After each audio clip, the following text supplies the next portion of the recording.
Andamos recolectando leña para anoche poner una buena fogata. Mira la carretilla ya. Uy, gordito, ahora sí va a sacar todo el fuá. Para que se sienta que anda en el potrero.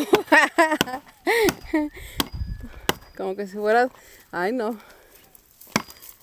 Está bien duro, ¿eh?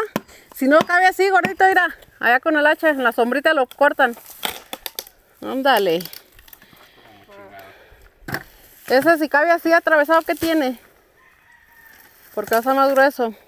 Ya ahorita que traigan la motosierra, ya que traigan la motosierra ya lo pueden partir. Ah, que la van a partir. Ah, mira, ahí está, gordito, ahí. Eso.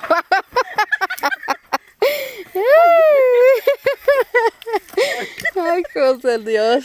No, ese está grande, sí. Ay, no manches.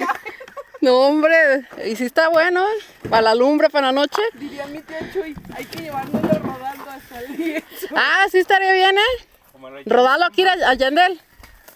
Bueno, para brincarlo ya. Está livianito, ¿no? Mira estos niños, ahora sí que ya.